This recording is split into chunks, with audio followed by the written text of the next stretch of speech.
हाँ, network problem है। कल ऊपर आ जाना तुम।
Well, first keynote is Professor Ashim Anjum.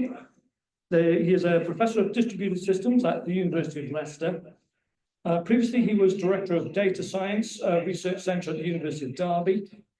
His areas of research include data-intensive distributed systems, distributed machine learning models, and high-performance analytics. So, without further ado, if you all connect.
We are organizing this conference in the last 4 years. We started in COVID.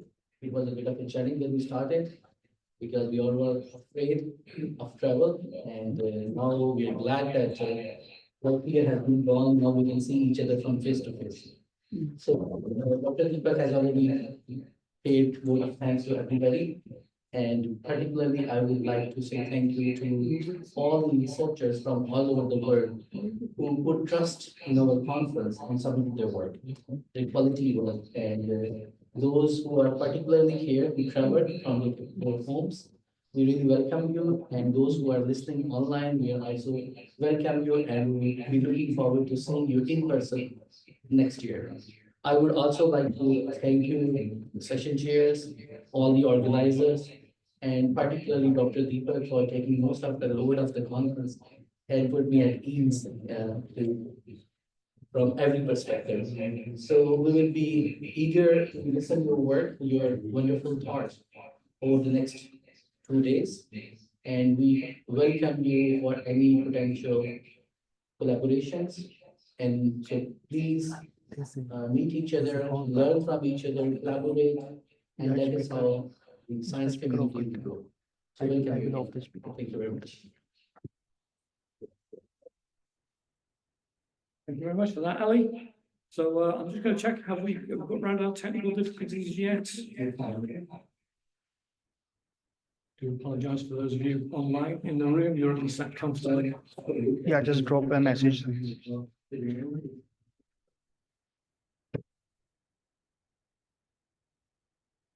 Just give us a few moments.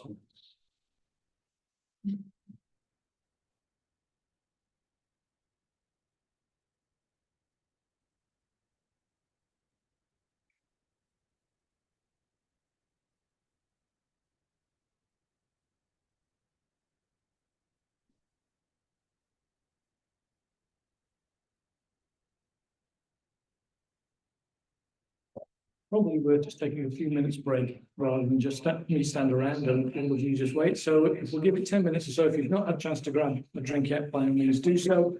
But we'll reconvene in about 10 minutes time.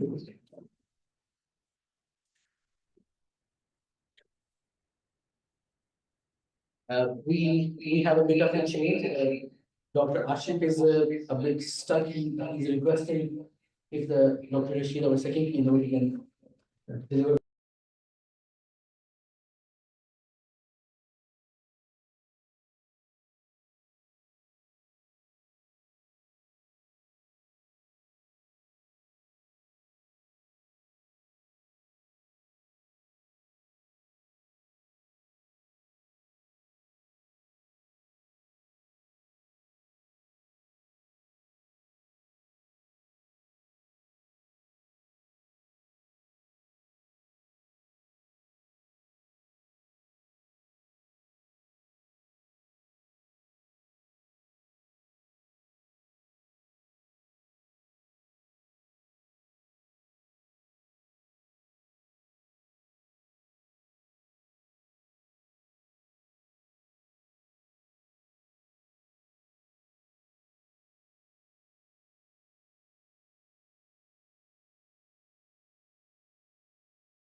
हाँ room leave कर वो leave breakout room कर दे ठीक है हाँ जल्दी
Okay. Then I think we have to okay. So the output is, again, it's either classification, it's either prediction, or is either segmentation. On the other hand, in generative AI, it's, again, you can see that it can generate you text. Mainly, it generates new content. What kind of content depends on what exactly you want from it, right? So it's more powerful than what we already have. So if we look back to 1962, there's some patterns in this figure. I'll highlight a few. If you see, the number of parameters we had in 1962 were almost 1,000. So we had 1,000 parameters. Going forward to, yes, 2012, we had around 60 million parameters. And then in 2018, we had 117 million parameters. In 2019, we had 1.5 billion parameters. In 2020, we had 175 billion parameters. Now, you can imagine the scale to which you have to stretch the machine learning models to give you the output. So 175 billion parameters, just by saying, is easy, but it's enormously difficult to handle. And then there's another pattern in this figure. If we look into the GPUs, the advancement in GPUs, they went with the same pace or even faster. Means that the hardware that we have today is capable of doing amazing things. So it made it possible in 2022 for the generative AI to come forward in the form of ChatGPT. And there are others. ChatGPT is the only one that we know. There are other bots, there's so many others. Microsoft has its own, Google has its own, but ChatGPT became famous because so many people are using it. But all of these, they use generative models. So how did it evaluate? If we talk about main artificial intelligence, go a little bit backwards from machine learning. It's a kind of simulation of human intelligence. Then we specify it a little bit in the form of machine learning, which means that simulation of human intelligence through something. That through something is machine learning, where we use the methods how to simulate human intelligence.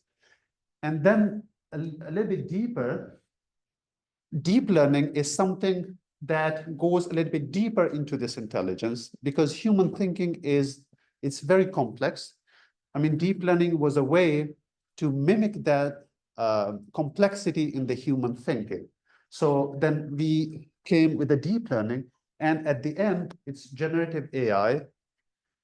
You might remember that AlphaGo was the first game where the machine, artificial intelligence, it beat the human being and won the game. That was the moment when machine learning or artificial intelligence take over the human intelligence. Well, we use the term taking over, but it's not exactly taking over. We will see that human is always in the loop.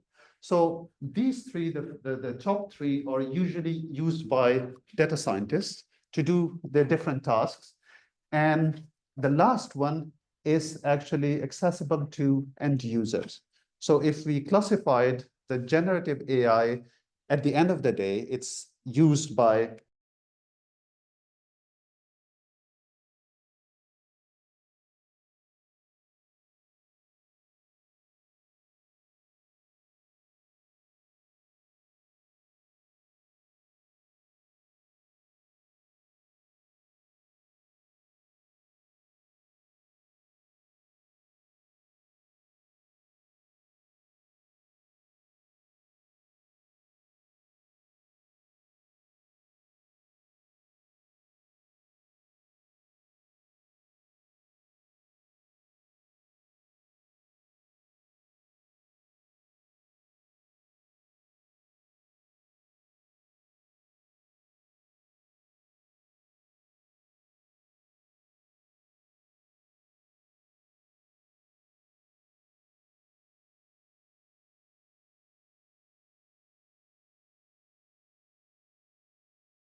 okay.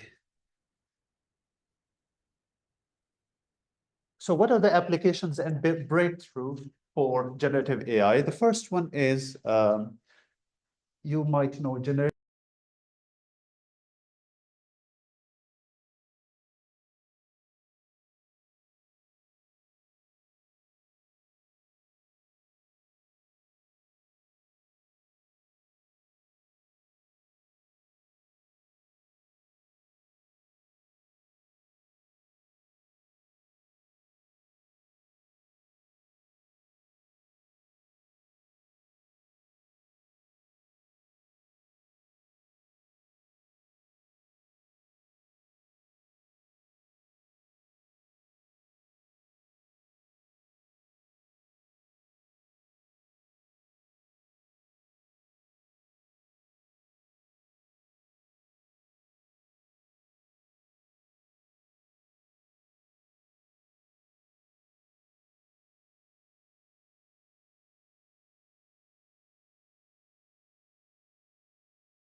times. Okay.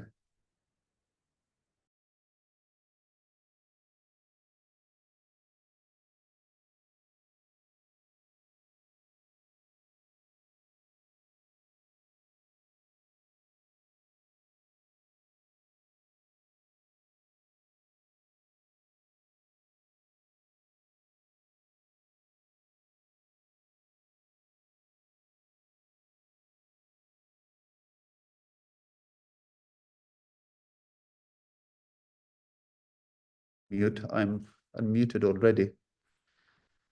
But anyhow, so DALL-E is the framework where you can generate picture of a person, a real person. That person might not exist. You can just write, anybody used DALL-E before? No? So you can write, make me a picture of a person walking on the street. And it will give you the picture of that person, but that person will not exist. Okay, and it will be a real picture. You can ask it, make me a picture of a person sitting in the plane, for example, Emirates Airlines or something like that. It will make you that picture. So it's a very, very powerful tool. It's not freely available now. Initially it was, but it's not now. So these are the breakthroughs, some of the breakthroughs. It's not even the tip of an iceberg, but just to give you some sense in what Gen AI could do. From my background, from networks, well, in UK Telecom Innovation Network, they have now rolled out a solution where you can access the research-related information in one place. I mean, if you go to EPSRC, the people in UK academia might know, or European Research Foundation, you can find projects. But with this solution, you can ask anything about any funding you want, and it will give it to you. How it was made was based on it was based on this infrastructure where the data was collected from all over the place, from EPSRC, from open sources, from Google, from everywhere. And then it was processed, embedded generation code was written, and vector database was created, and all those. And then large language models, LLM, that we normally know, they were used to put that information into perspective. So whenever you ask a query, it goes through this framework, through an API, and this is actually freely available on internet. Now, I think the beta version is already available. You can ask a question, give me the projects that are research in Manchester Metropolitan University, which are under £1 million, for example, and it will give you all the information you want. I mean, somebody might say that this is just a search tool, but usually it is not. It's much, much more than that. So when we talk about generative AI, how can it disrupt the networks that we know? I'll mainly talk from the networking perspective. If we talk about network operations, management, edge operations, AI operations, customer management, mainly if we talk about 5G, 4G, 5G, and now 6G, network operations are really, really complex. They're getting more complex, and so is the network management and edge operations and AI operations and so forth. So what Gen AI can do? It can troubleshoot network. Before, in order to troubleshoot network, you need to hire potentially very experienced engineer to sit and find a needle in a haystack. It's not that easy. If you have a GB worth of a GB size logs, how would you troubleshoot what went wrong? So what you can do is that you can use Gen AI to scrap all those log files and work on them and find the patterns and tell you what went wrong. Secondly, how to configure networks. I mean, if you're configuring network for an enterprise with 1 million employees, how you're going to do that? I mean, either you have to hire 1,000 engineers, or, I mean, you can use the innovative solutions such as generative AI to do that for you. Policies, how do you define policies? For example, security policies and so many other policies as well. You can use it for, I'm not sure why it is not, the click is not working. Okay. So you can use it to interact with the equipment, with large equipment. I wish I could show you the complexity of the networks, but still, I mean, you can imagine. You can employ the principle of SDN, software-defined network, to take it to the next level and extend it to a scale. You can orchestrate the edge loads considering the SLAs that you define with your customers and the data. You can set the policies and so forth. there's a notion that we call intent-based networking, means that these days what happens in the network is that you don't just go and configure things. You provide your intent with a clean text. For example, you can say that configure me a virtual private LAN between this office in Manchester and another office in London. So all the configuration needed for that is done to you by the software-defined network. Now, how do you define that intent could be very much done by generative AI as well. And there's so many others. It can generate declarative policies and so forth. In action, what already happened and what is already happening these days is one of the most prominent one is what we call RAN GPT. RAN is the radio access network, means that the network between your phone and the first antenna. This is what we call RAN. So this RAN is now, we call it Open RAN, but it consists of so many complex components. But how to optimize the resources in all these components means that if you're using Vodafone or if you're using any other service provider, what they do is that they optimize their network based on applications. For example, you could be using a streaming service. You might need a very heavy bandwidth. Other people might be using financial applications. The latency is really important for that. Other people might be using the same network in driverless cars where latency is extremely important. So all these things, you have to configure your network to meet all these requirements, right?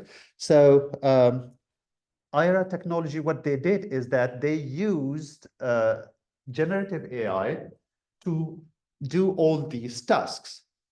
Means that they have loads of data and there's so many disjoint analysis and there's so many delays in experimentation. So what they did is that they're using generative AI by training their models based on available historical data and the patterns to automate all these processes. So you can do it with one click.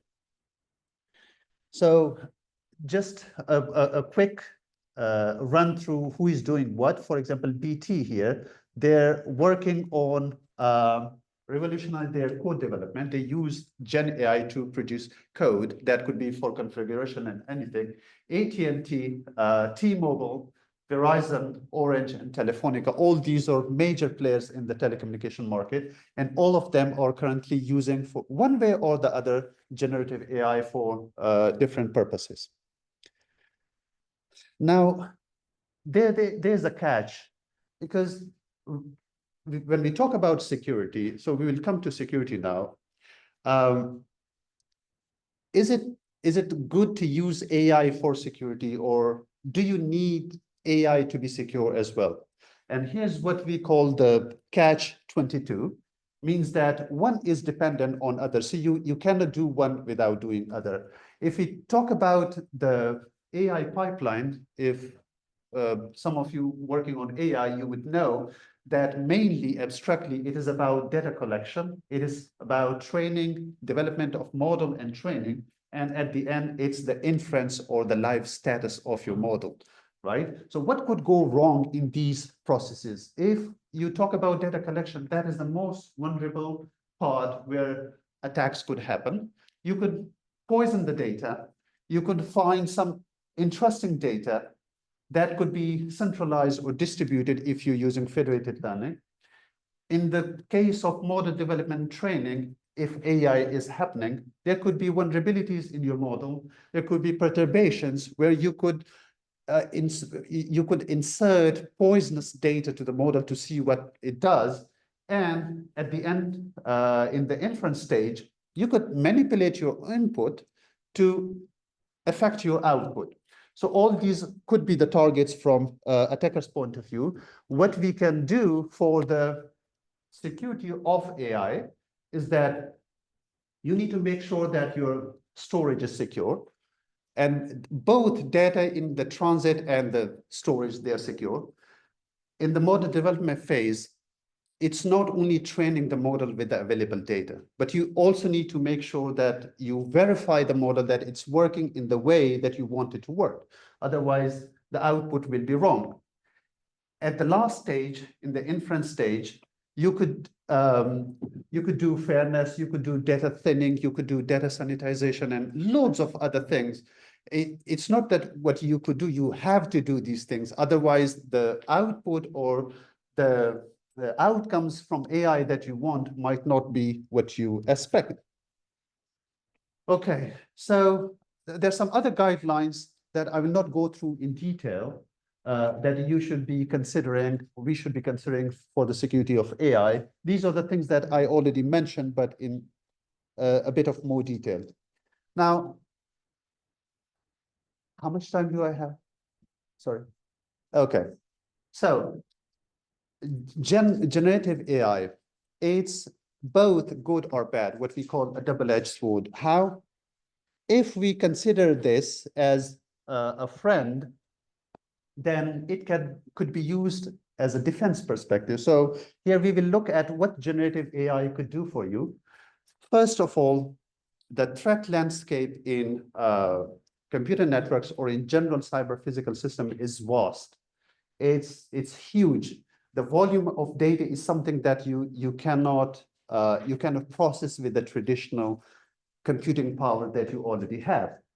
And there are more and more zero days. Zero day is something, it's an attack that was never seen before.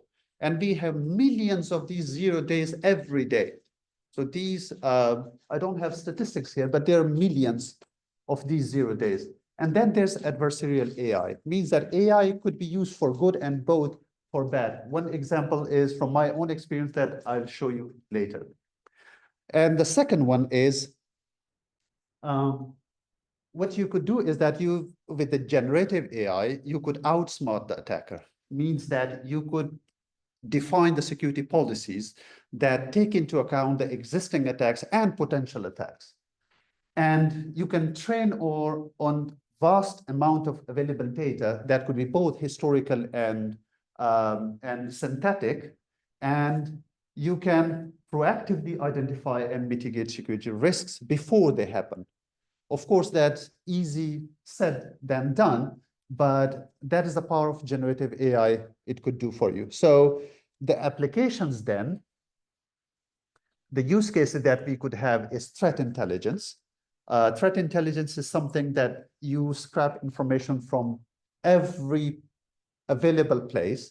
If you're talking about the scale of a city, then you gather information from CCTVs, you gather information from road networks, you gather information from social media, you gather information from anywhere you can, and then process that information in a way to make profiles, to make behaviors, to predict behaviors, and so forth. This is what we call threat intelligence. Malware analysis, it's one of the fields that has been, I mean, it never stopped bothering the security analysts and security engineers. That could be, and that is currently using the skills of generative AI. Anomaly detection, I mean, you might think that these topics are very traditional topics that we have been talking since the internet began, but they're still bothering us in new shape and form. In that way, we can use generative AI to counter these. Threat detection, incident response, and vulnerability management, all these are general topics, but they're currently using generative AI to come up with solutions that are more robust and that are more viable. Intrusion detection is another thing, and phishing. I mean, who among us is not receiving phishing emails every day, right? So there's a company who is working on security against this phishing. I'll talk about it in a moment. Now, the second side of it, offensive. So how generative AI could be offensive or the foe? The first example I would give is adversarial attacks. This is a paper from back in 2015.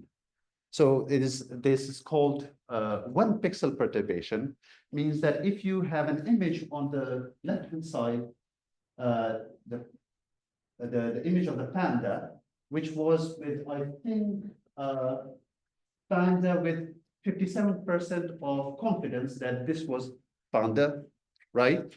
And adding a little bit of noise to this image, your AI model will tell you that this is given with the 99.3% probability.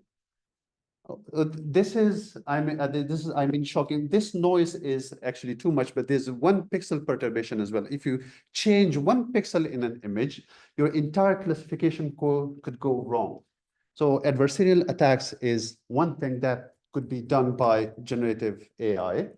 Second one is, well, we have very sophisticated attackers and we have crypto kitties or hacker kitties or low-level hackers who just hack into system.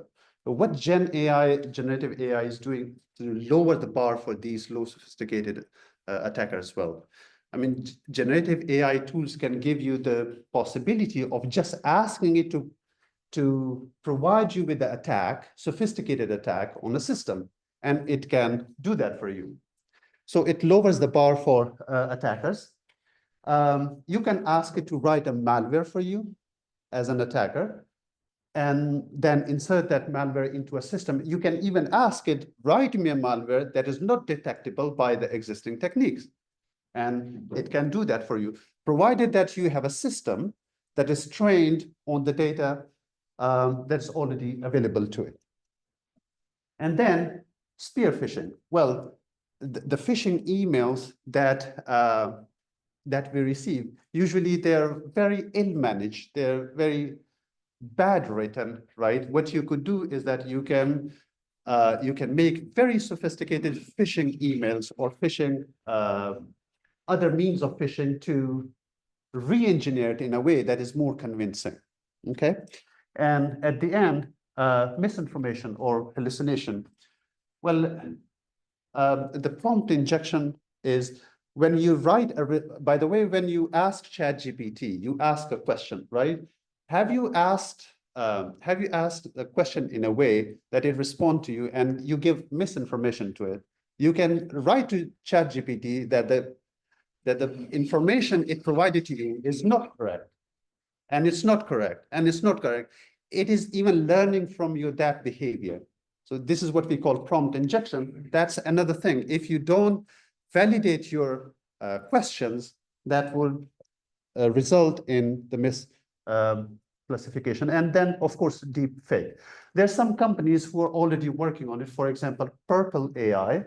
They are working on security ops, security operations. So they provide these services to enterprise where the security teams could detect earlier attacks before they happen and so forth. There's another one, Darktrace. They also provide proactive security. They're very good in providing security to enterprises. And the last one is from Abnormal. They especially work on the phishing side of email, and they provide email security to safeguard against these kind of attacks. So what are the consequences? There are many consequences, of course, with the network control.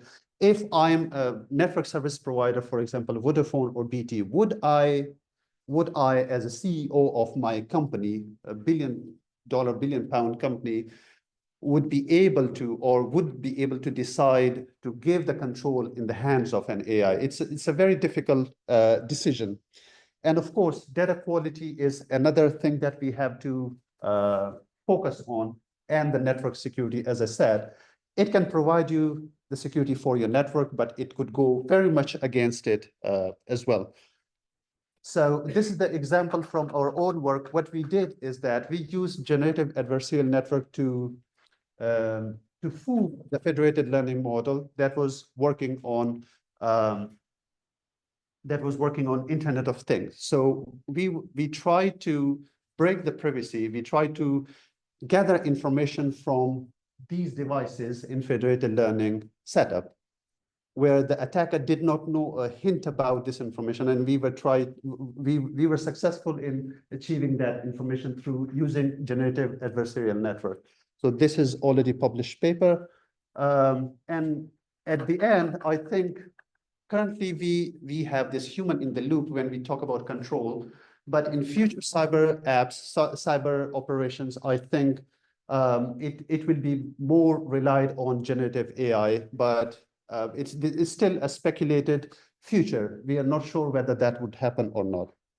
More scary one is the recent one. You can watch this video on YouTube where BBC tried, and they're still trying to clone a person in a meeting. So there's I forgot his name actually. So he cloned himself. He cloned himself in a Zoom meeting. The video is available. It's a very interesting video if you can watch. And he was imitating this physical body, and he was talking about what he likes, what he dislikes, what he wants to do in this meeting, and so forth. So this is again another way to go. Whether that could be used for positive or negative, that's for us to think.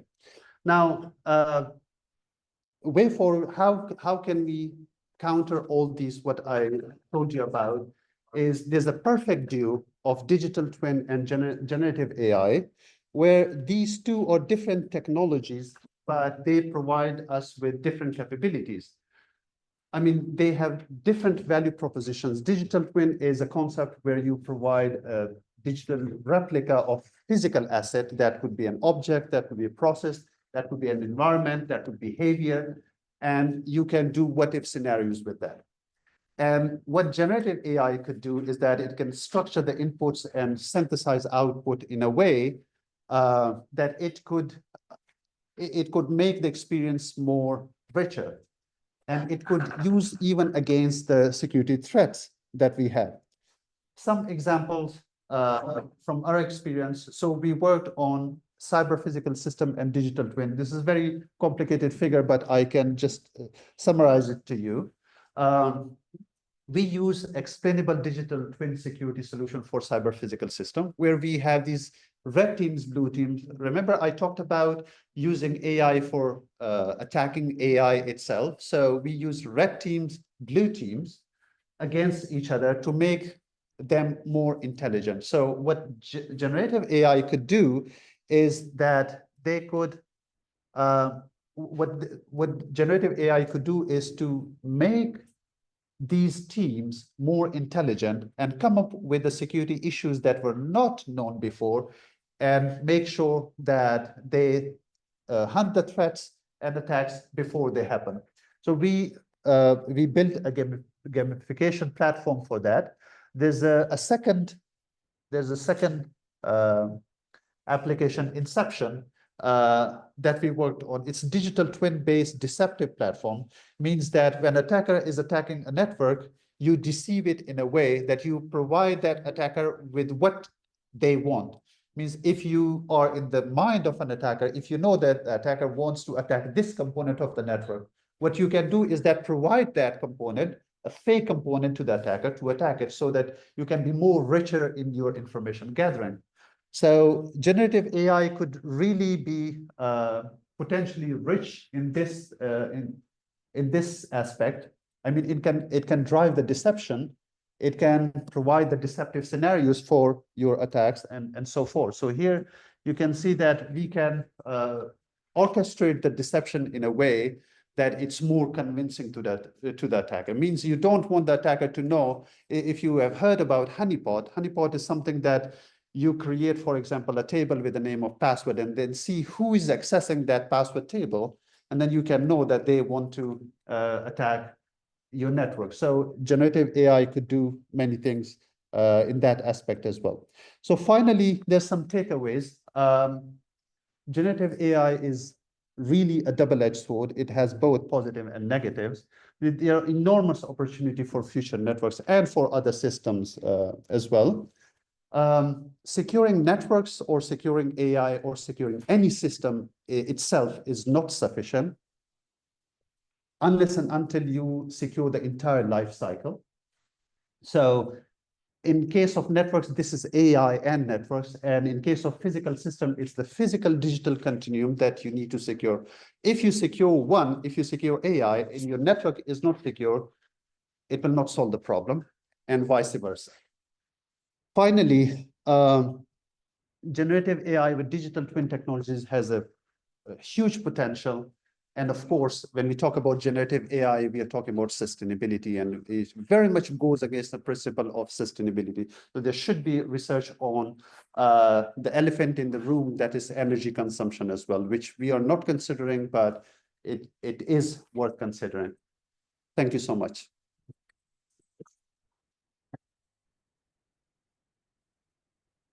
I'm not sure if we have time for questions, Yeah, I but think we take a couple of. I was going to say, yeah, I'm sure we've got Yes. time for some questions. Do we have any questions from our audience in the room here? If not, I've got dozens. Yeah. First, I would like to ask about the new type of generative AI that we use here, and what difference if you use other type of generative AI. So there is about the availability that's being brought to your design. So how we can decide that the type of generative AI that we use in this design. So if I understood the question, how do you understand whether generative AI is used for good or for bad, right? Yeah, but we use that as a target for the tools because it can be used in both. So what the type of the generative AI that we use, for example, you present the vanilla GAN, which is generative AI. Yes. So there is another type, I need to reuse, for example, the conditional generative AI Yes. or the auxiliary generative AI. How can I decide between them? Okay, so we use vanilla GAN, there's conditional GAN, there are others. It depends on what exactly your intended outcome is.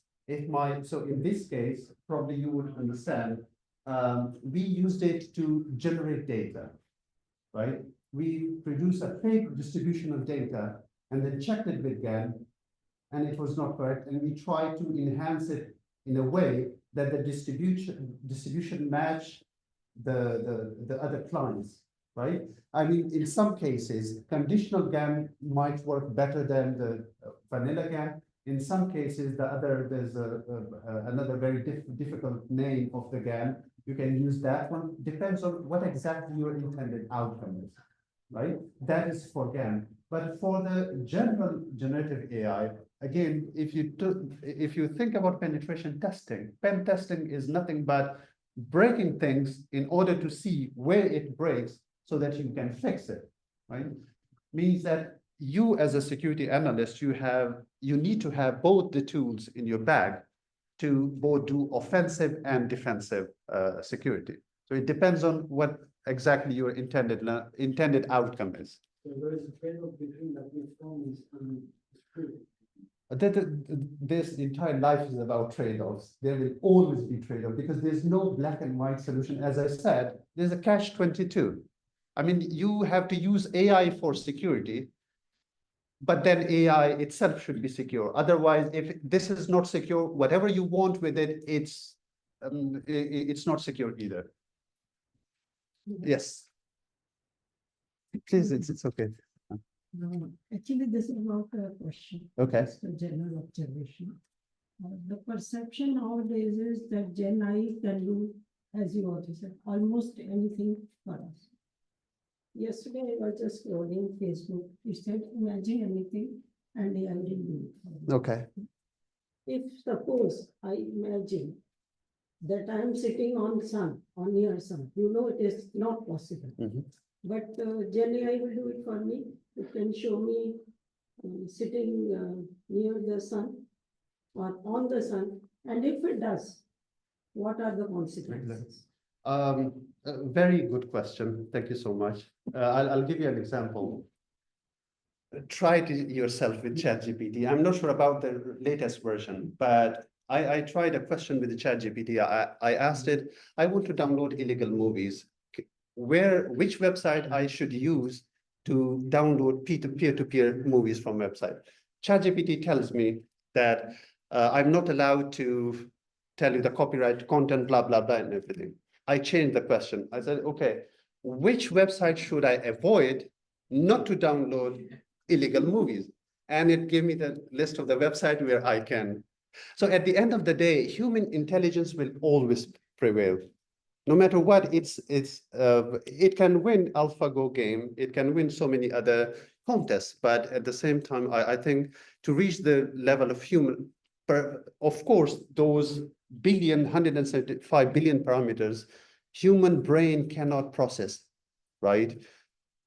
AI can, generative AI can, but I think human intelligence will still prevail. If you ask this DALL-E that generate me an image of a person sitting on the sun, it will do it for you. Of course, it will do it because it doesn't sometimes take the context into account, right? So human intelligence, I think this is my general perception. Probably people might, yeah, which is generally not possible. But human intelligence, I think, and I wish will prevail. Thank Yeah. you. Yes, please. It's naturally we have about security and using AI in the defensive and offensive. I think I would like to know if you have any experience about adaptive systems, because AI is used in both sides. So the need we have today is our systems that are continually adapting and also thinking in the near future about the quantum computing. Yes. So we are very much, so we have our own quantum computer as well. In our lab, we work on quantum key distribution, all these kind of things. You're right, it should be always adaptive. There's no black and white when we talk about generative AI. So the last bit that I showed about inception, it is what we, so it's deceptive security. It's another field in security where what you do is that I try to learn the behavior of the attacker and see what exactly that attacker wants. So in digital twin, where I have the digital replica of my entire system, right? I can on the fly create a digital version of the component where the attacker is interested and let them attack. So to engage. I mean, that is one of the tactics. You can delay the attack. Sometimes you cannot work on the attack, but you can delay it. So if the attacker is engaged in that sphere, in that digital sphere, I think that is also not bad. So one of the techniques you can use. Deceptive security is one of the things that is more adaptive to attacks. It's not adaptive to it's not adaptive to the system itself, but it's adaptive to the attacker and its behavior. Okay, Yeah. I'm sorry, that's all we've got time for with the questions. I'm sure, Dr. Sek, we could probably talk about this all day, to be honest, because it's an absolutely fascinating topic. I'm sure Dr. Singh will answer your questions a little later on if you're wandering around and care to have a chat with him. But above all, please put your hands together and thank you so much for that. So I'm just going to take a few moments now to get up.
Hello, Professor Ashik.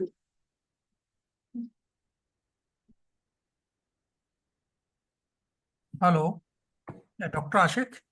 Can you hear me? Yeah, you can begin the presentation. Yeah. Okay, thank you.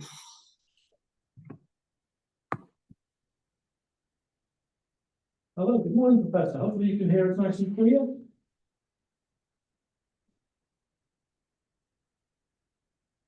Professor, can you hear us? I can hear you very well. Excellent. Good morning, Professor. How are you? Yeah, thank you very much. So just sharing my screen and I'm just trying to see. That is absolutely fine. Get yourself prepared. I'll get ready to introduce you now. Okay, so everybody, after our minor technical difficulties earlier on, it's my pleasure to introduce our public note, and I will hand over to Professor Ashim Anjum now. Thank you very much. All yours, Professor. Can you see my screen, please? Yes, your screen is visible. Yeah. Okay, good. Thank you. Yeah. So first, thank you very much for inviting me to give this particular talk on self-learning digital twins for cyber-physical systems. In next half an hour or 45 minutes, what I will be doing is I would be introducing the area. So in the first instance, then I would be presenting some foundational aspects that what are the fundamental constructs that we need to be aware of when we are building digital twins. And then in the later half, I would be explaining that why physics is important when we build large-scale digital twins for cyber-physical systems. And during the process, I would see that how can we assimilate data and physics together in a single digital twin. And then I would be presenting few projects that we have in this particular area. And I would conclude with some results. And ideally, I would like to keep 10 to 15 minutes for questions. So I hope that I could finish within the available time. Okay, so before I start, just let me here.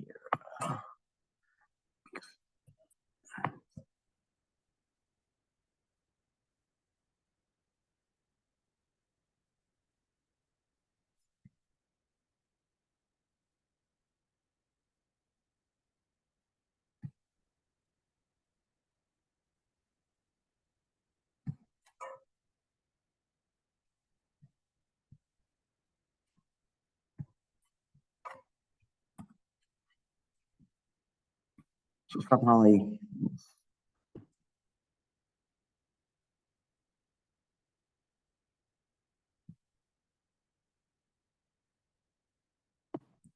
yeah, okay, thank you.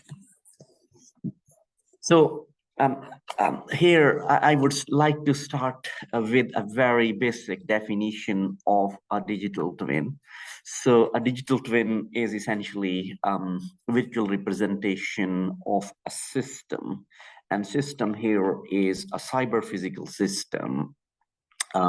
It means that the system has underlying motion, system has underlying degradation, system is exposed to vibration, system is kind of exposed to the real world's kind of wear and tear actually. So, and that system is in an operation, what we say.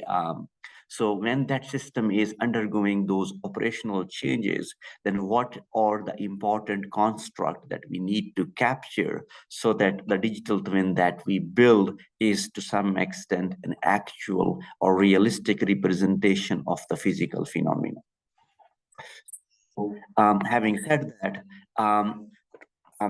once a digital twin has been developed, they would help us to understand the present and future states.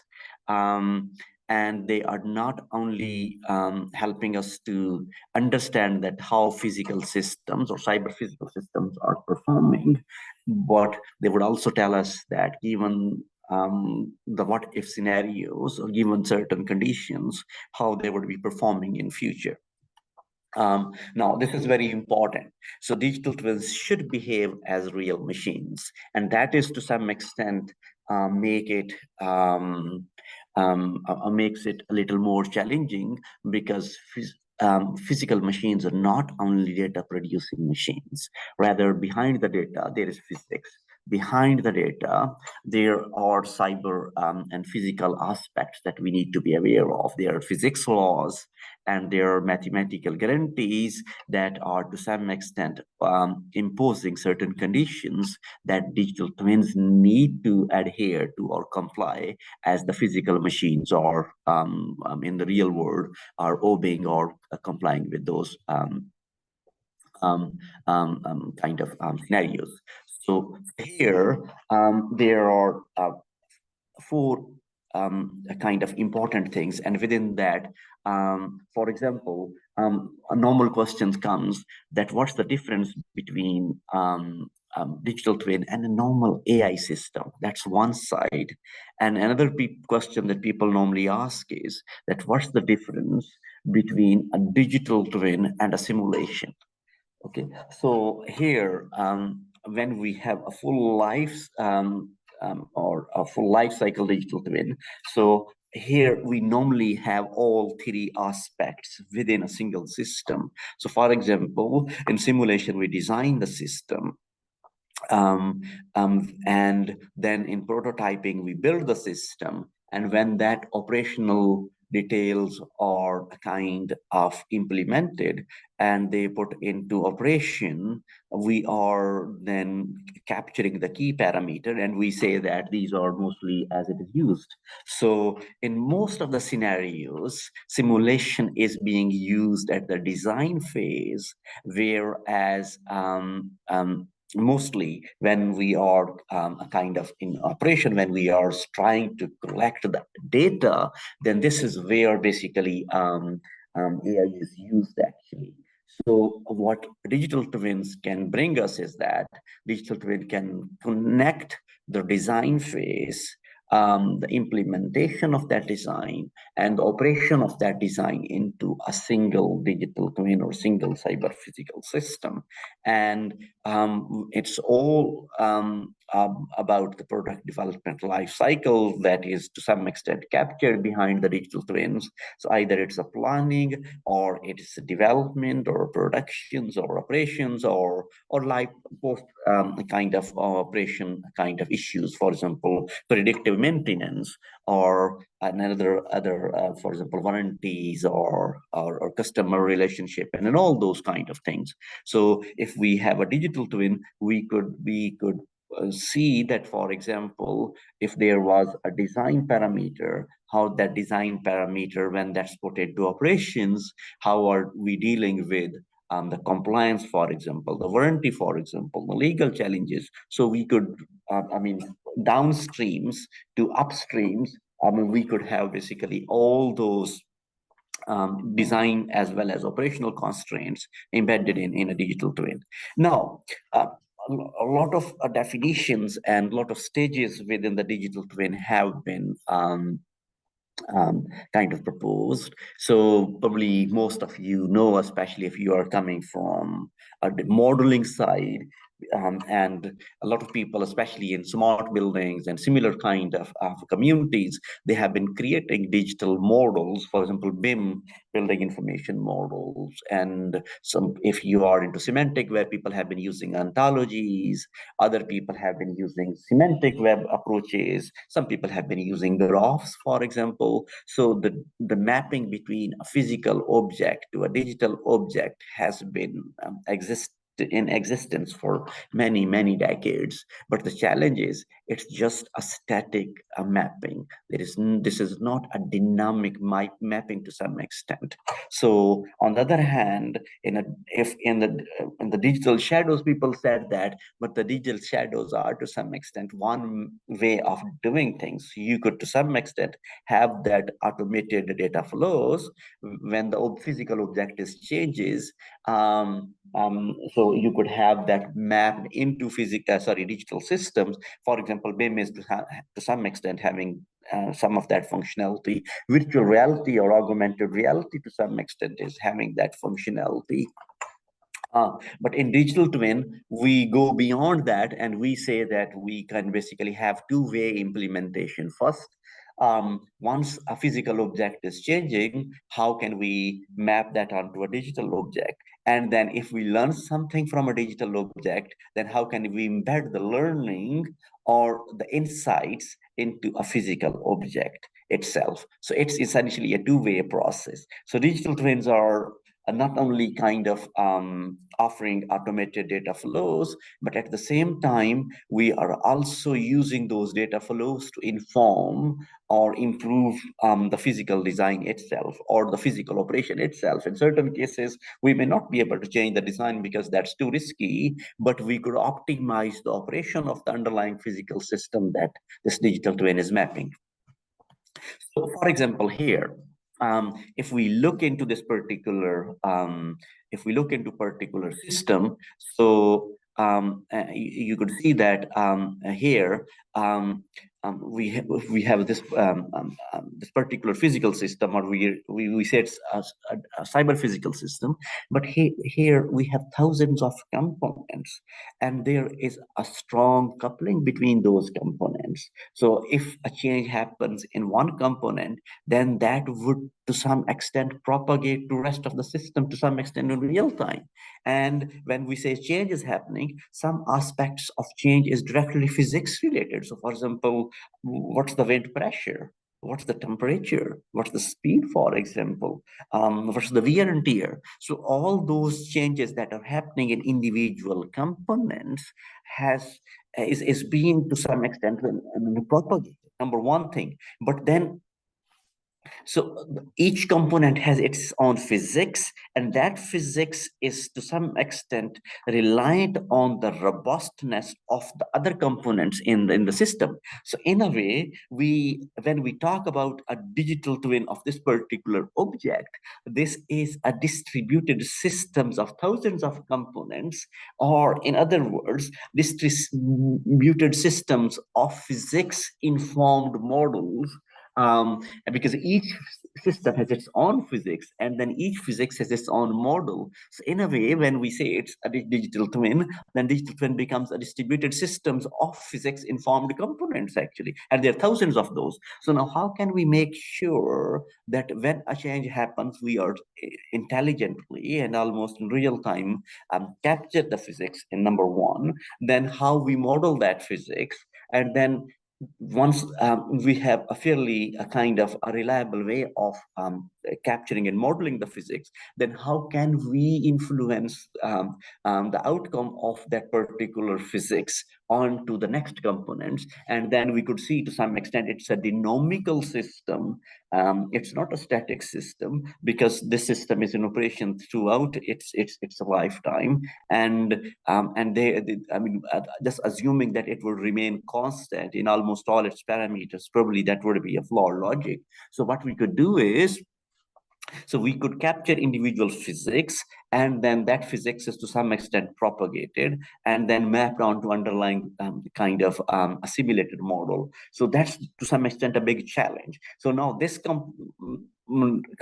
each component is having a physics, and each component is having a data.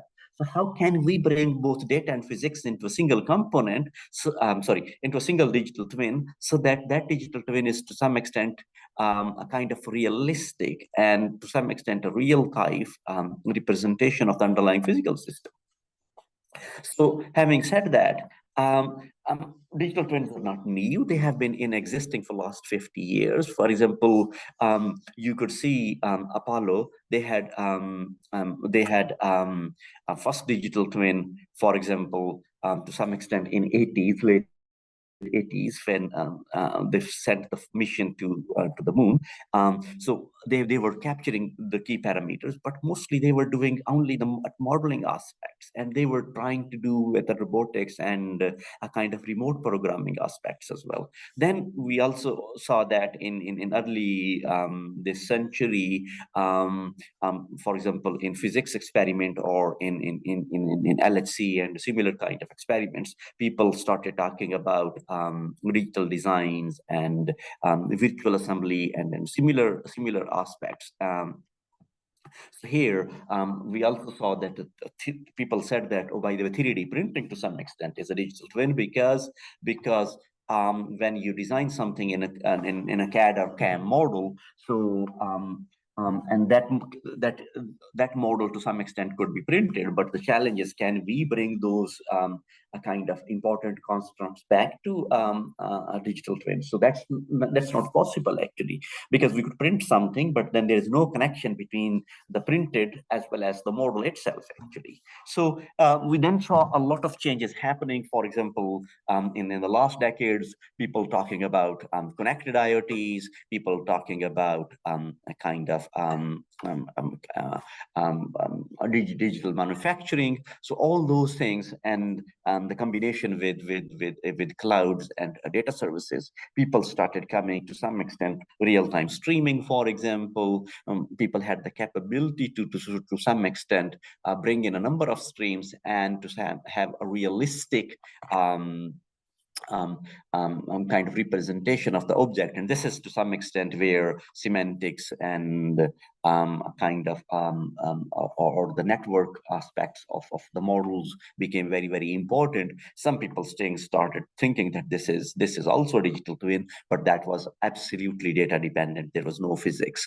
And then another development came almost 5-6 years back, mixed and augmented reality. So where you could understand in a virtual worlds the physics of those objects, but to some extent in more a static way actually. But if the object is changing, we cannot map the change onto virtual reality in an automated way actually.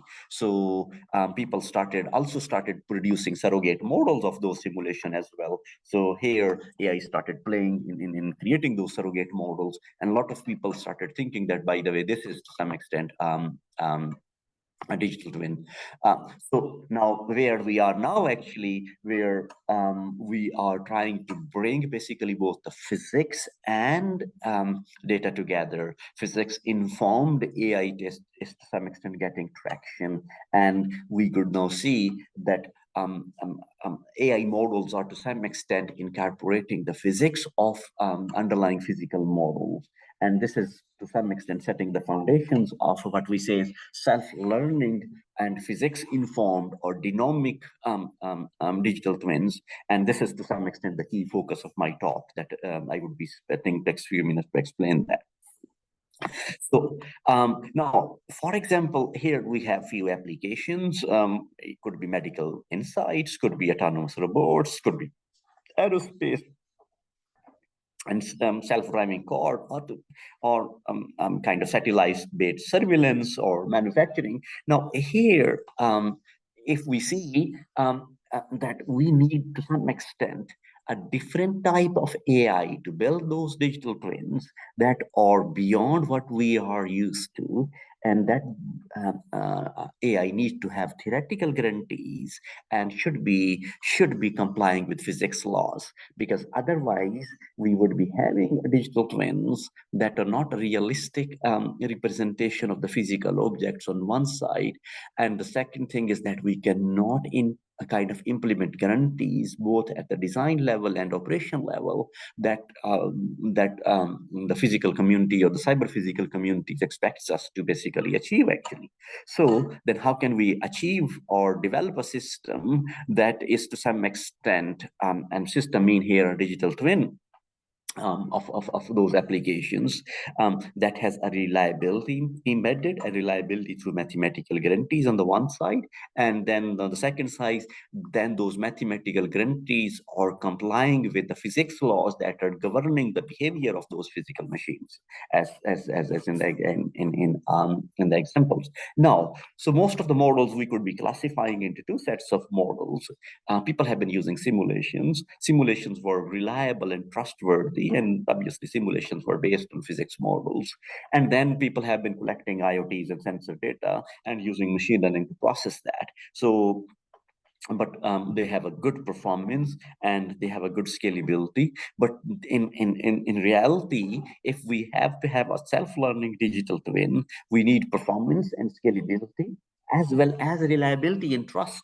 So the current AI model that people are used to, LLMs and all that, they are high performance, but then the reliability and trust is missing. But the simulation wise, then the simulations are taking days and months to complete actually. So it means that we need to bring these things together to have a system that is offering the capabilities of reliability and trust of the physics laws and mathematical models, and performance and scalability of the modern AI system. How can we do that? That's a very interesting challenge that we need to be kind of aware of and addressing that if we have to set the foundations of the next generation digital twins actually. This is, for example, a particular scenario. If you look on the top left, so this is basically, for example, on an extreme left, we would have very small data, but a lot of physics. That's the reality with simulation systems. And within the same diagram, if we start moving towards right, so eventually, for example, in IoT devices, we have no physics at all, actually, but we would have a lot of data. So if you are a computer scientist, most likely on the left-hand side, you would be creating a simulation model, and on the right-hand side, you would be creating an AI model actually. So and the challenge is so both models will not be reliable, both models will not be trustworthy, both models will not be kind of meeting the requirements that we needed to have in a digital twins. For example, just the lower left, here is a particular scenario. We are trying to predict, for example, a certain climate scenario. Climate scenario is that if we increase the temperature by for example, by one degree, then how can we kind of estimate a particular atmospheric state, which is both kind of consistent with the predictions and the data, and we could have a certain degree of confidence on the resulting error as well. So now we could see that data may be predicting something in terms of the estimates, model is predicting another estimates, but what if the two estimates are not moving in the same direction? So, and there is no way to quantify the uncertainty if we are taking these things in isolation actually. Now, what if we could bring these things together in a single system and basically kind of force the two systems to coexist and then put a number on the confident and uncertainty. So because without uncertainty quantification, no digital twin would be a kind of trusted.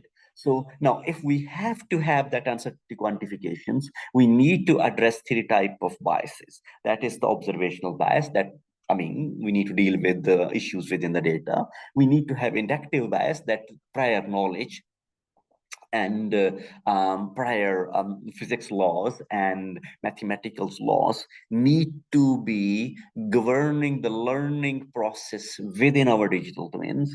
And the third thing is that we need to deal with the learning biases as well. So as AI model is learning, we should be able to prune things. We should be able to kind of navigate through the learning in a way that's consistent with, to some extent, physics and mathematical laws. So that is to some extent important if we have to have a physics-informed machine learning as a foundations for digital twins. So it means that a learning algorithm, if it has to be physics-informed, it should deal with both kind of observational, inductive, and learning biases. And then that should steer the learning process. And through that, we should identify solutions that are physically consistent and to some extent quantify the uncertainty. So as I said that, we first is we need to deal with observational biases. So here we need to train machine learning systems that could to some extent look into the quality of the data itself as well. So the physical structure of the data. So if the data is to some extent going beyond what physics could to predict, then it means that there is anomalies. And if we feed that anomaly into a digital twin or into a physical system, then it means that would be a catastrophic outcome. So the number one thing is that how can we bring data and physics together, that the physics or the mathematical model should governing the behavior of the data production system as well, and identifying anomalies earlier. And then the second thing is that how can we embed that the learning or the prior assumptions or the accepted knowledge, that to some extent the bookish knowledge, so into the model architectures, so that we could implicitly satisfy physics laws when we are to some extent kind of building a model. And then when we go to the next phase, that we bring everything together, data and models, into a single AI system, then what type of constraints and a kind of observation and assumptions we need to basically be a kind of implementing, so that the learning functions should adhere to a certain mathematical guarantees, so that the systems are converging towards the scientifically consistent solutions. Rather, it's not should be a kind of a hallucination, or it should not be a kind of producing some kind of predictions that are not consistent with the physics or mathematical guarantees. So having said that, we could do the data simulation in three ways, actually. So number one, we could fuse prediction from machine learning and physics informed models. We could keep them as separate and try to quantify uncertainty, actually. Most of the people dealing with the Monte Carlo simulations are doing that. So then the second thing is, to some extent, integrating physics laws into the training of machine learning models. So the physical equations or the physics equations, to some extent, govern the learning process. And the third thing is that we could, to some extent, generate to some extent the data for potential hypothetical scenarios, but then those hypothetical scenarios need to be consistent with the physics laws, actually. So, and that is to some extent an active learning. So depending on the particular applications, we could use any of those kind of scenarios within a digital twin. So here we could solve supervised learning tasks on one side. We could discover our PDEs that describe the behavior of individual physical processes, because sometimes we may not have a mathematical model, but we are having a lot of data. Can we discover governing mathematical principle from the data, actually? And then the third thing is that we could remove unrealistic solutions that violate fundamental laws early on, to cut down the computational complexity of the overall system, actually. So now then the challenge appears that in certain cases, if we have our data, and in other cases we have physics, so where we should be given the most weight, so what should be prioritized? So the easy thing is that we should use physics to some extent, fill in the gaps if the data is not to some extent telling this complete story. So if the data is sparse, we could use the physics basically in that region. Number one, we could also use physics if the data does not exist at all, actually. So to complete the story. And number three is that if the data and the physics are telling very different things, and at a distribution level, then what we could do is we could, depending on the need, for example, if the trust is more important, then physics should take precedence. If the performance is more important, then data should be given the priority. So this is how we could bring or assimilate to some extent data and model into a single kind of function. Now, in terms of the implementation itself, for example, variational autoencoders, or more precisely physics-informed variational encoders, are to some extent making traction. And this is we have been actively using, for example, so going back to the previous scenario, so you could have a data encoder and a physics encoder, and then you could bring these things together into a single consistent latent space. So maybe the easiest solution is to use basically the physics encoder only to a kind of fill in the gaps where the data does not exist, number one. Number two, as I mentioned, that use basically physics to kind of remove those data points there where the data is kind of going beyond the acceptable threshold. And number three is to some extent kind of use physics if the data to some extent is noisy or low quality data actually. So this way you could, without much effort, bring both things together and create a physically consistent decoders and a data set. And if you learn from that, so most likely we would be able to have some kind of trust. And during the process, we could explain that from where the learning is coming and and what is the provenance of the learning process itself actually. So so, going forward, so we have used for example some of those principles into some of our projects that we have been using. For example, here probably this is one of the application that is doing a lot of traction is Earth Digital Twin, for example. So here in the Earth Digital Twins, so we, I mean, people want to see that I mean, how can we deal with, for example, droughts or urban analytics or climate change or disease monitoring or landscape monitoring. And here during the process, you could bring in data from satellites, because satellites have probably they are generating the most data. They're generating petabytes of data every day. In situs, for example, computational models, IoT and other data, and then you could bring everything together into a single digital twin so that so that we could predict scenarios based on the past observations, and then you could build what-if scenarios. So, for example, this is one of the projects that we have been awarded. This is an EPSRC funded project. Here we are trying to create self-running digital twins for sustainable land management, because this land management, for example, in UK alone, both the peatlands and ruminants account for 12% of all emissions. Here, we have been trying to bring kind of satellite data, as you could see, simulations through Joules. Joules is a computational model of the land environment that MetOffice has produced, and it has to some extent physics equation for most crops and emission scenarios, soil moisture, and other conditions. So here you could bring all those data, and obviously with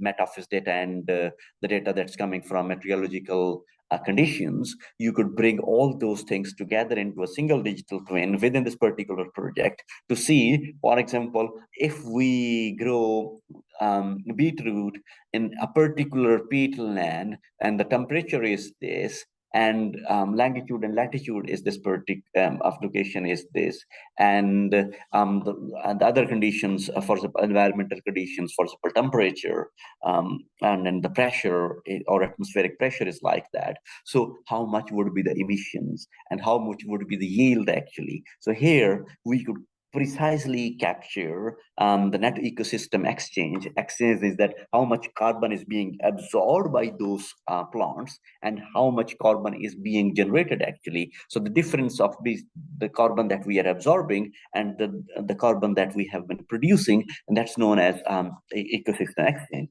For example, here you could see that on the right hand side, we could see that if we could get those questions answered. For example, if there is a heat wave, then what would be the greenhouse gas balance for that particular region? So, for example, if we grow a particular crop and all of a sudden the temperature goes up, what would be the impact on the carbons that we were generating, for example? So, and in a way, if, for example, we replace a crop with another crops, what would be the yield, and what that yield would be in terms of the carbon credits, and then what would be the policy intervention that we need to compensate farmers actually.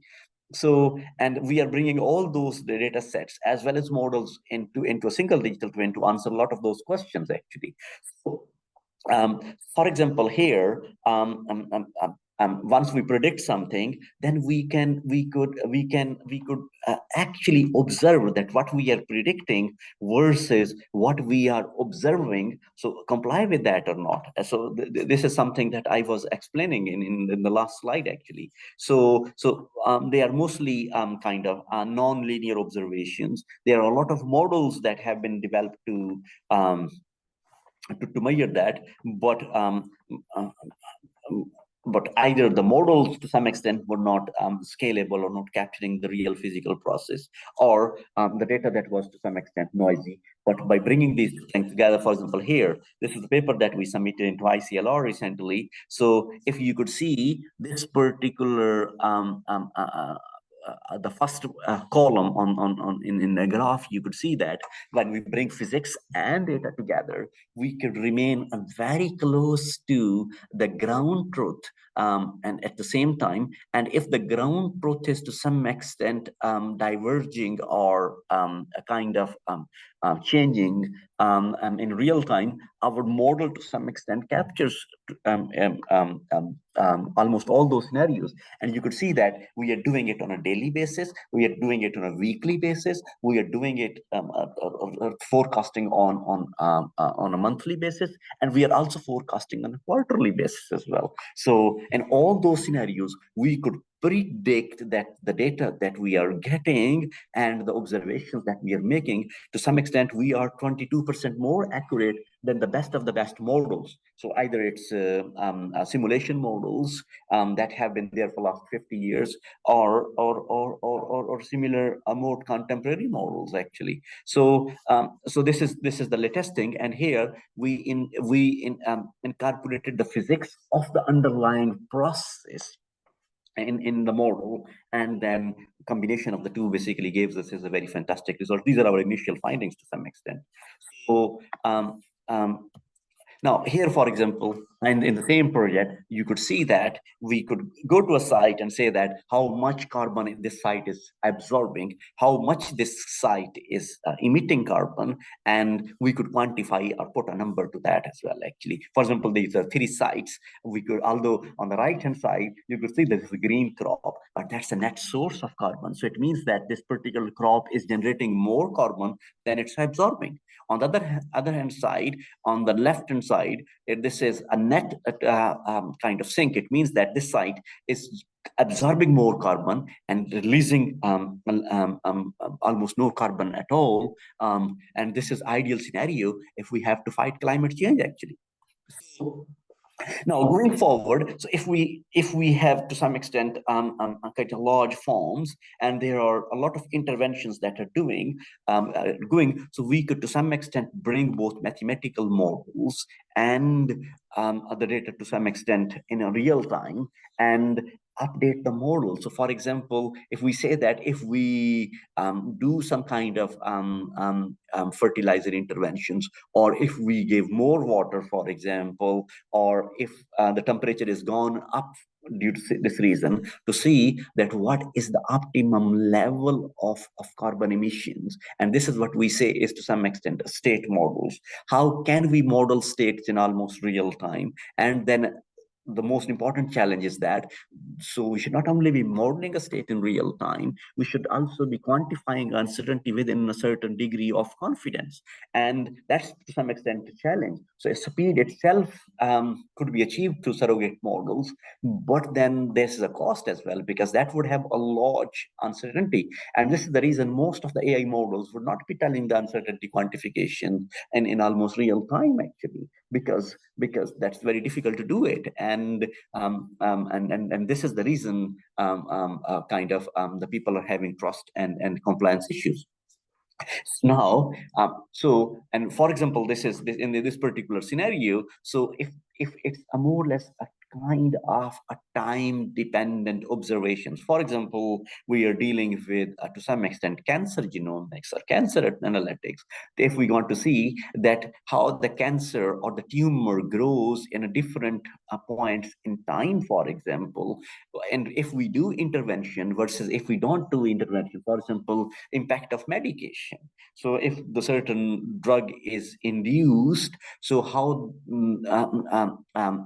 within a digital twin we could tell that. So how the tumor would be shrinking and how much it would shrink and what's the mathematical representation of that. So by simply using kind of computer vision or medical imaging, we will not be able to kind of give that particular answer because we don't know the physics of the tumor actually. So here we need to bring both the learning as well as the physics into a single digital twin to basically predict future scenarios.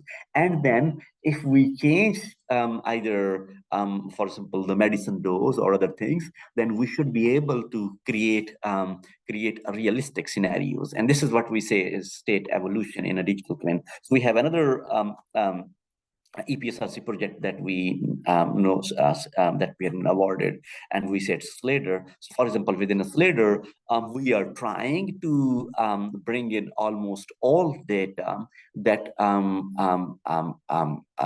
especially due to respiratory conditions. So probably you know that most of the hospital admissions in winter are due to kind of pneumonia or COVID or asthma or similar kind of diseases actually. So we want to see that can we physically model the lung into a digital twin, and then when we are capturing different scans of lung on one side, and then we are saying that if the temperature is changing, or if the people are doing some kind of exercise, or if they are taking certain drugs, then how basically that's impacting the physics.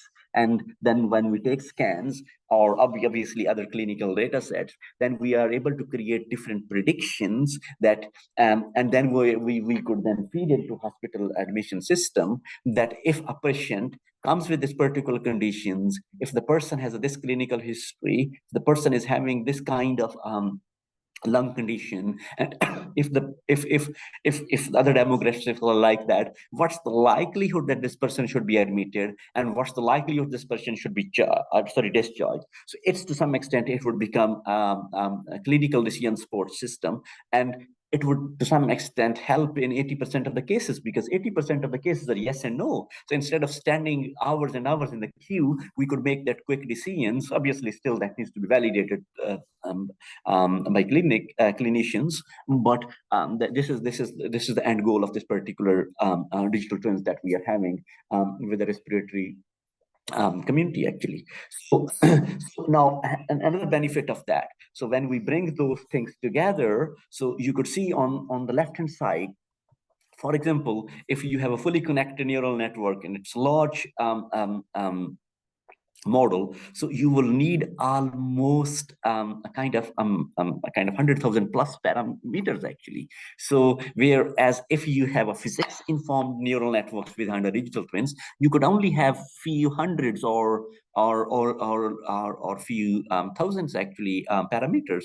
And if you talk about large language models, they're talking about many billions of parameters. But when you're dealing with billions of parameters, you will not be able to tell that how those parameters are learning, what's the connection between those parameters, what's the mathematical representation of those parameters, because simply that's not tractable. On the other hand, if we could link it to just a few dozens or a few hundred parameters, we could link it to a mathematical models, and we could say that this is to some extent the physical behavior, or to some extent the evolution or the connectivity of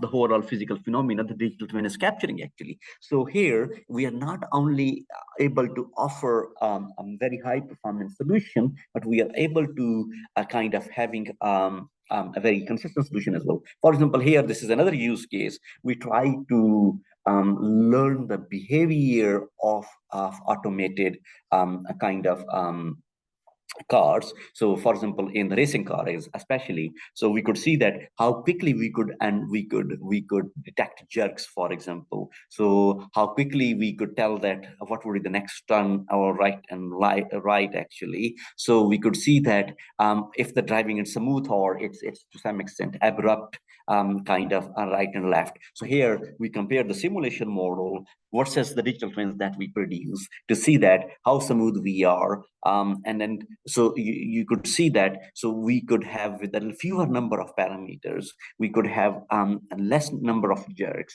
and we could have a more smooth driving, and we could do to some extent almost in real time actually. And you could see that the number of tracks that's required, essentially the training data, you could see that it's almost 30 to 40% of the total data that we require otherwise to train the model. So this is another similar kind of projects. I mean, going out of time, so I would quickly be finishing. So here, essentially, it's to some extent more kind of swarm behavior. So here in this particular project, although it was not a digital twin itself, but we were trying to see that how those distributed autonomous edge devices could be connected into a single physical process, but then when the physical process is to some extent embedded, then how the underlying physics is to some extent being guaranteed actually. And then when we learn, for example, if one vessel is to some extent detracked, so then how the behaviors would be replicated to replicated from other devices to that particular device or vessel. And then that we should also be ensuring that it's not just a random behavior, it's not to some extent a kind of a behavior that is not compliant with the physics laws. Rather, all are to some extent having the same physical state, but that physical state is a kind of data driven on one side, but also physics driven on the other side as well, actually. So this is still obviously kind of going on. So and we are trying to some extent have a centralized system, but where the decision making is done, but the inferencing is to some extent it's more distributed actually. So we submitted a follow-up version of this in another kind of journal, and still we are waiting the outcomes. So I hope that we would get some good results out of that as well. Now, another aspect is that when you are having kind of a distributed system on one side, but then on other side, you are also having a physics of that as well. So both data could be compromised, physics could be compromised as well. So for example, here,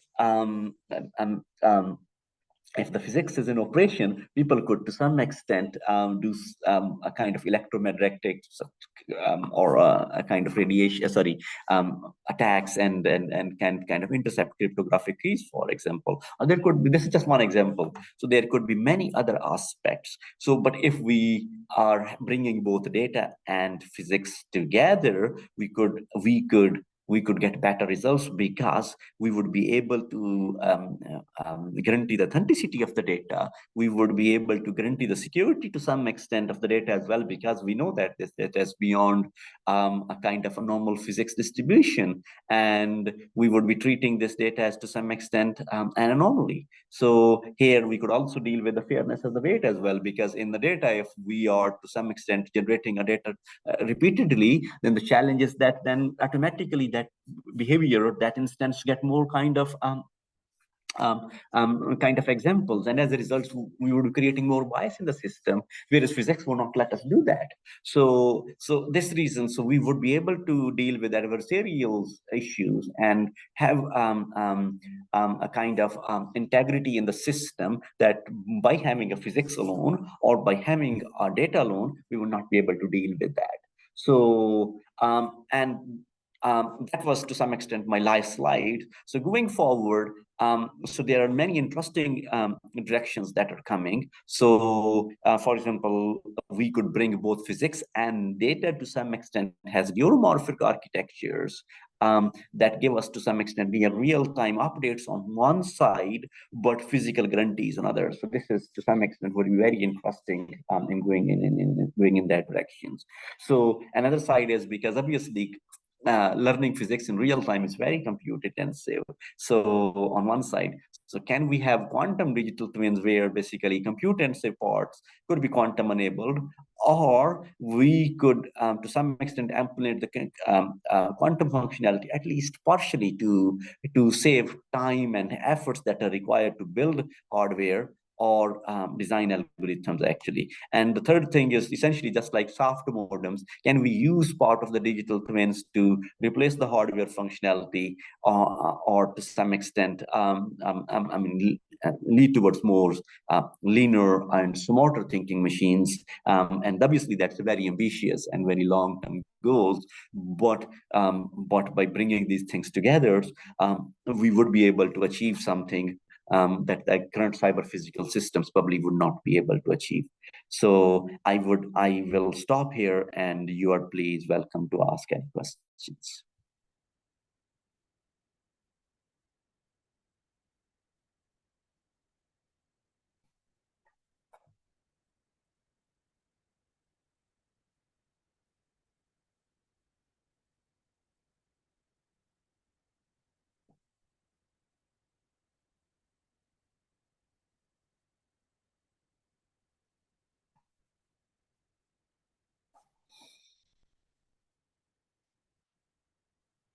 By the way, I cannot hear you, so.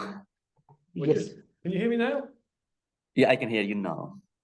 Excellent. Thank you very much for that, Professor. It was a most fascinating talk. I don't know whether we've got any questions in the room for the Professor. I know we're a bit short on time, but has anyone got a question? Well, I've certainly got one anyway. We've got a few moments, and I just want to ask this quickly. Just listening to your talk there about obviously digital twins and so on. One of the things that struck me is I watched the news last night, and they were talking about the droughts in Sicily. Could we actually use digital twins to look at potential solutions if we took all of the existing data, and could we predict something for the future that may be able to help them with the types of work you're currently doing?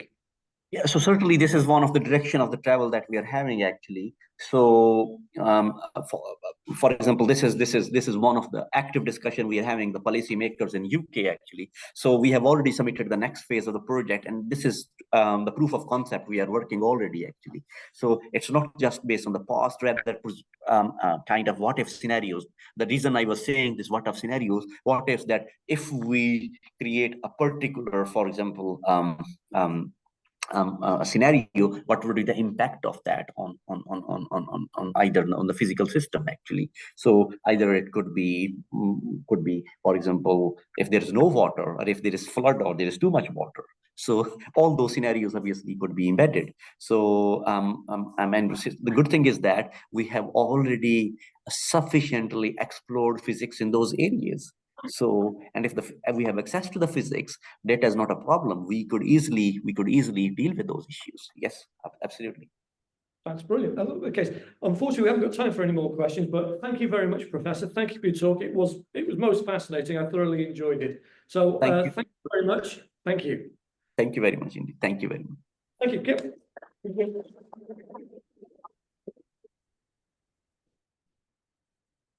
Okay, so the next thing we're going to do is actually move on to sort of our awards ceremony part of today. So what I'll do now is I'll call upon our